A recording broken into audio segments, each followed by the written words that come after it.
Welcome back दोस्तों। आज मैं आपके सामने 2019 में रिलीज हुई एक हॉरर मूवी को लेकर आया हूँ। इसका नाम है आविरी, इसका मतलब है स्टीम।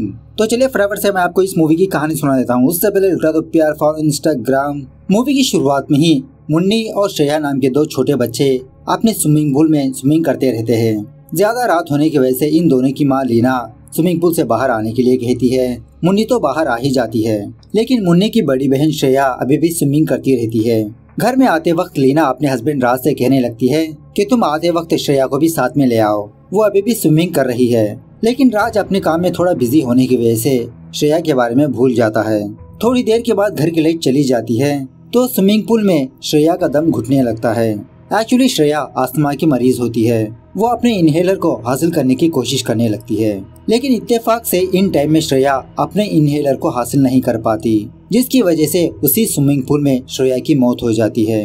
मतलब अस्थमा का अटैक प्लस स्विमिंग पूल का पानी। और एक्चुअली मुन्नी को भी यही प्रॉब्लम होती है। श्रेया गुजर जाने के बाद राज और लीना हमेशा मुन्नी के गले में उसका इनहेलर लगा के रखते हैं। श्रेया के अंतिम संस्कार के वक्त राज का बेस्ट फ्रेंड विनोद, जो एक पुलिस वाला होता है, राज के घर आता है। श्रेया कैसे मरी उसके डिटेल्स बताने लगता है। मतलब पावर कट हो जाने की वजह से क्लोरीन थोड़ा ज्यादा हो गया, तभी श्रेया को अस्थमा का अटैक हो गया। खैर, श्रेया गुजर जाने के बाद लीना को श्रेया की ही याद आती रहती है। हर जगह पर इसको श्रेया ही नजर आती रहती है।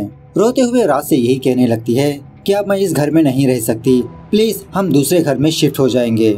और थोड़े दिन गुजरने के बाद राज की कंपनी एक जापानीज कंपनी से टाइप होती है। राज की कंपनी के लिए एक बहुत बड़ा अचीवमेंट होता है। इसी दरमियान में लीना ने भी एक अच्छे से घर को सिलेक्ट करके रखा होता है। फटाफट से राज को यहाँ पर बुलाकर इस घर को दिखाने लगती है। राज और मुन्नी को भी ये घर बेहद पसंद आता है। इसी घर में लीना ने एक स्टीमिंग रूम भी बना के रखा होता है। मतलब डॉक्टर ने कहा था कि हर रोज मुन्नी को स्टीमिंग देना चाहिए, इसके लंग्स के लिए बेस्ट है।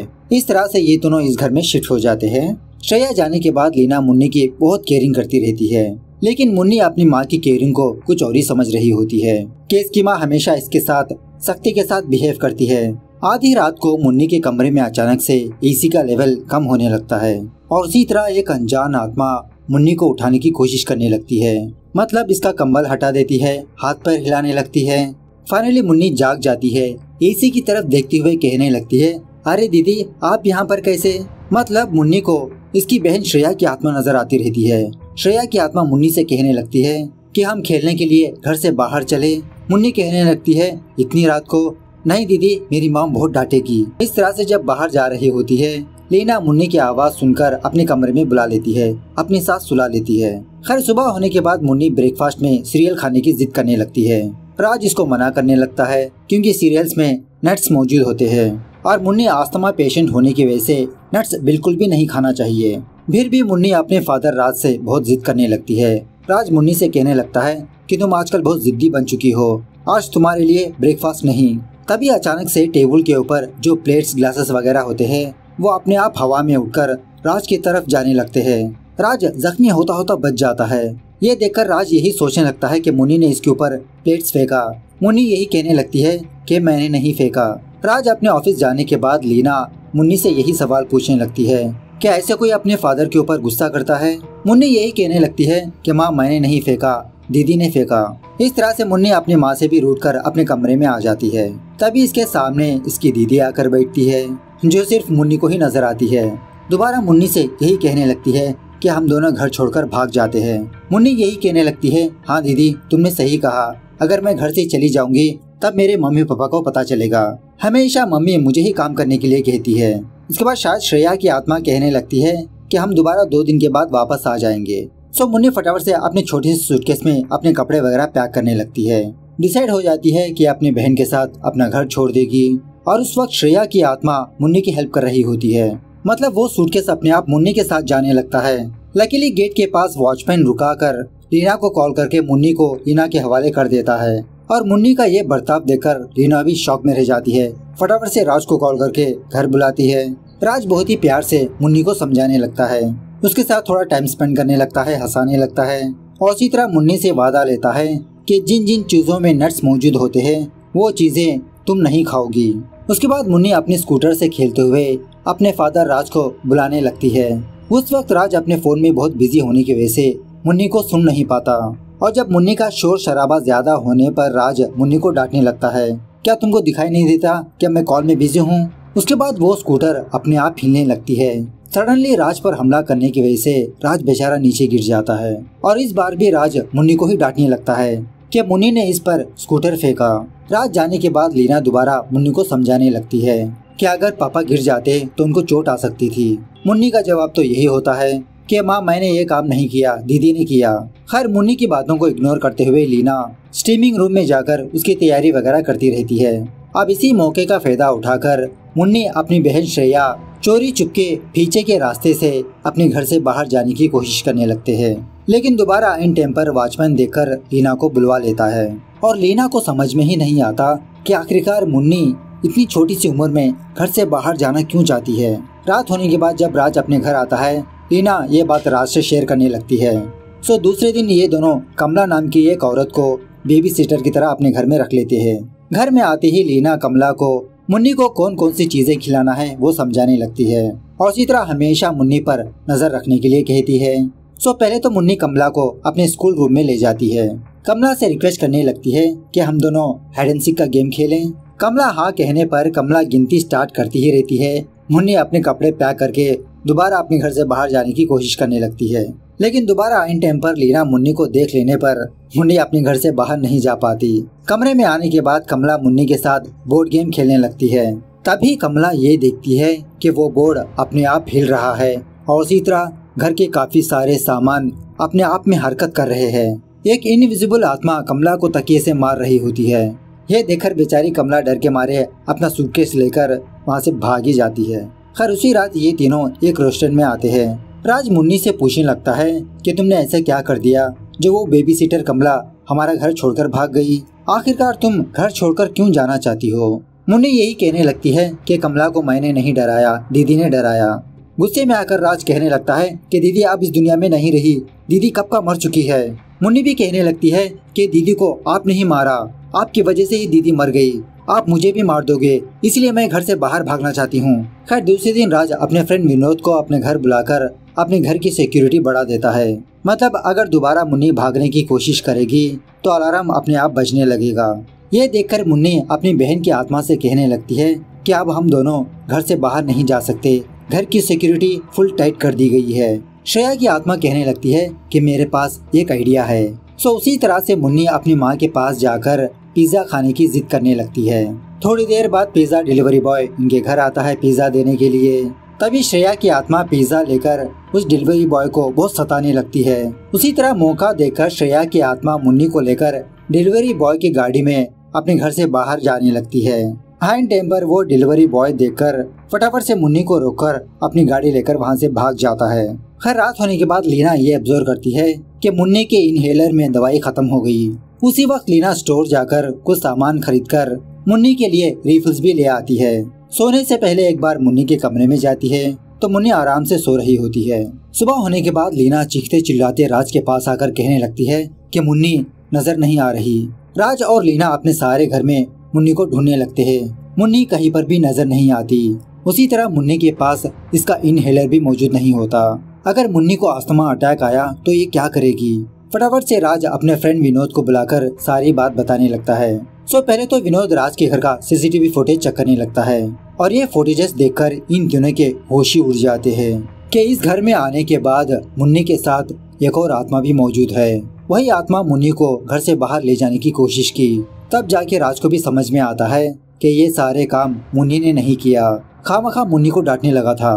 दूसरे सीन में पवन शर्मा नाम के एक बंदे को दिखाया जाता है जो फिलहाल अपने स्टूडेंट्स को आत्माओं के बारे में कुछ बातें बताते रहता है कि जो इंसान वीक होते हैं और इसी तरह जो इंसान आत्माओं से डरते हैं, आत्माएं उसी इंसान को और डराती है और उसी तरह आत्माएं आग और हीट से बहुत डरती है। इसी क्लास के दौरान पवन विनोद के पास आकर अपने फ्रेंड राज के बारे में बताता है। पवन फटाफट से राज के घर जाता है, मतलब इसके केस को हैंडल करने के लिए। राज और लीना से पूछने लगता है कि इस घर में आए हुए आप लोगों को कितने दिन हुआ। राज कहने लगता है कि तकरीबन 5 डेज हुए। उसके बाद पवन को अपने घर का सीसीटीवी फुटेज दिखाने लगता है। पवन कहने लगता है कि फिलहाल आपकी बेटी इसी आत्मा के पास है। उसके बाद सारा घर घूमकर ये पता करता है कि आत्मा बहुत ही चालाकी से मुन्नी को इस घर से ले गई। मतलब बिना सीसीटीवी कैमरास में कैप्चर हुए। अब इसी में पवन को थोड़ा भूख लगने की वजह से वो फ्रिज ओपन करता है कुछ खाने के लिए, क्योंकि ये शुगर पेशेंट होता है। अपने घर के फ्रिज में चॉकलेट्स को देखने के बाद राज शॉक में रह जाता है, क्योंकि इनके घर में कोई भी चॉकलेट्स नहीं खाता और मुन्नी के लिए तो टोटली नॉट अलाउड। लेकिन फ्रिज में तो भर भर के चॉकलेट्स का डब्बा है। बाद में पता चलता है कि कल जब लीना स्टोर गई थी, लीना ने ही इन चॉकलेट्स को ले आई। सो राज लीना के पास जाता है इसी बात को पूछने के लिए। उस वक्त लीना अपनी बेटी की डॉल को अपने हाथ में पकड़कर बहुत उदास रहती है। देखते ही देखते पता नहीं इस बेवड़ी लीना को क्या हो जाता है, अजीब सी हरकतें करने लगती है। बहुत ही गुस्से के साथ राज के करीब आने लगती है और इसी तरह सुपर वुमेन बनकर राज को हवा में उड़ा देती है। आइन टाइम पर पवन वहाँ पर आकर राज को बचा लेता है। ये देखकर पवन राज को समझाने लगता है कि अब वो आत्मा तुम्हारी बीवी लीना के बॉडी में है। मुन्नी को घर से बाहर ले जाने के लिए वो आत्मा लीना की बॉडी में जाकर बहुत ही चालाकी से अपने घर से बाहर निकल गई। अब इसी में राज अपनी बड़ी बेटी श्रेया के बारे में भी बताने लगता है कि कुछ महीनों पहले इसकी बड़ी बेटी कैसे मर गई। इसी बातों ही बातों में लीना इन दोनों के पास आकर अपनी बेटी के बारे में पूछने लगती है। अब पवन ये बात विनोद को बताने पर विनोद अपनी टीम को कॉल करके ये पता करने के लिए कहता है कि कल रात लीना क्या स्टोर गई थी और स्टोर से कहां पर गई थी, मतलब वहां का सीसीटीवी फुटेज चेक करने के लिए कहता है। इस तरफ राज लीना के पास आकर दोबारा वही सवाल पूछने लगता है कि तुमने चॉकलेट्स को क्यों खरीदा। तभी लीना के बॉडी में दोबारा वो आत्मा आकर पवन पर हमला कर देती है और इसी तरह राज को भी मारने की कोशिश करने लगती है। थोड़ी देर इन दोनों के बीच छुपन छुपाई का खेल चलने लगता है, लेकिन शिट लीना राज को पकड़ ही नहीं पाती। इस तरफ नीचे पवन स्टीमिंग रूम को देखता है तो पवन को एक जबरदस्त आइडिया आता है। दूसरी तरफ विनोद का टीममेट विनोद को कॉल करके ये बताने लगता है कि सर वो लेडी यहाँ की डेली कस्टमर है और पिछले 4-5 दिनों से वो लेडी इस स्टोर आई ही नहीं। उसके बाद विनोद अपने टीम मेंबर से एक लेडी का फोन ट्रैक करने के लिए कहता है, मतलब लास्ट लोकेशन पता करने के लिए कहता है। शॉकिंगली ये बात पता चलती है कि उस लेडी का लास्ट लोकेशन जहाँ पर एंड हुआ उसी जगह पर राज का फोन भी एक्टिवेशन में था। यह सुनने के बाद विनोद शॉक में रह जाता है। इस तरफ राज और पवन दोनों मिलकर लीना को उस स्टीमिंग रूम में बंद कर देते हैं। पवन इस रूम की हीटिंग बहुत ज्यादा कर देता है। जैसे जैसे हीट बढ़ने लगता है लीना तड़पने लगती है, मतलब लीना के अंदर की आत्मा। पवन पूछने लगता है कि बताओ मुन्नी को तुमने कहां पर छुपा के रखा, आखिरकार कौन हो तुम।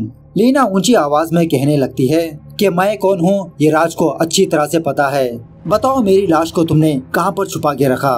राज गिड़गिड़ाने लगता है कि प्लीज मेरी बेटी को कहां पर छुपा के रखा, मुझे बताओ। लीना के अंदर की आत्मा कहने लगती है कि ऐसे ही मेरे माँ बाप भी तड़प रहे हैं, मेरे माँ बाप को अब तक मेरी लाश नहीं मिली।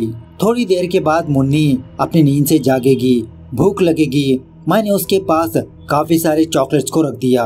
चॉकलेट्स खाने के बाद उसकी सांस फूलने लगेगी, तड़प तड़प कर मर जाएगी।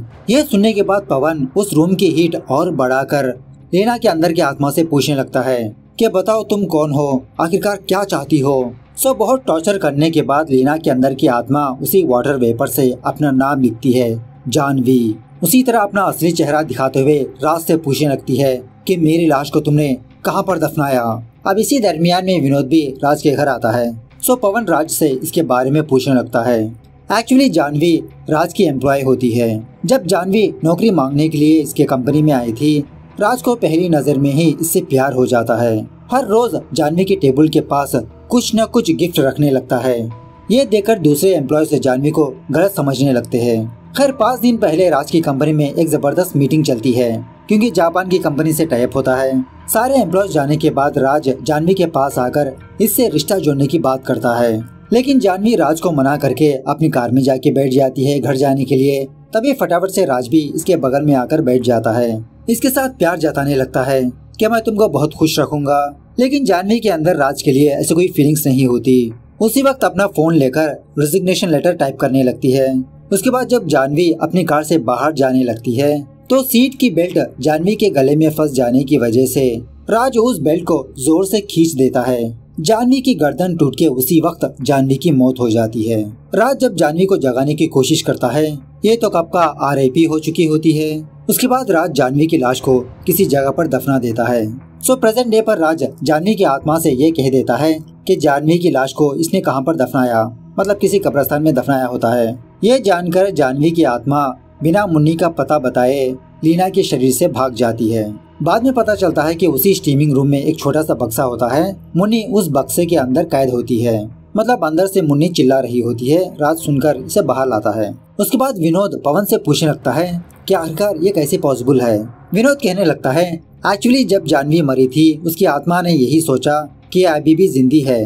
कार से निकलकर जब बाहर भागने लगी तब जाके जानवी को पता लगा होगा कि ये मर चुकी है, लेकिन वापस अपनी गाड़ी के पास आने पर इसका शरीर मौजूद नहीं होता। तब तक राज जानवी की लाश को दफना चुका होता है। जानवी की आत्मा अपने माँ बाप के गम को ना सहते हुए राज से बदला लेने का डिसाइड किया।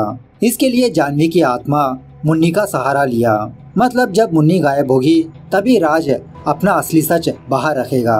और उसी तरह 2 दिन से जानवी के माँ बाप विनोद के पास आकर अपनी बेटी की मिसिंग कंप्लेंट को दर्ज करवाया था। विनोद की टीम इसी काम में लगी रही।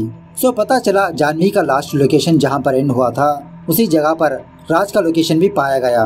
उसके बाद क्या था, पुलिस वाले राज को गिरफ्तार कर ले जाते हैं। जानवी की लाश को उसके माँ बाप के हवाले कर दिया। फाइनली हम ये देखते हैं कि जानवी की आत्मा को अभी भी शांति नहीं मिली। तो मूवी कैसे लगी कमेंट करके बताना जरूर। मिलते हैं अगली वीडियो में, तब तक take care, bye bye, see you soon.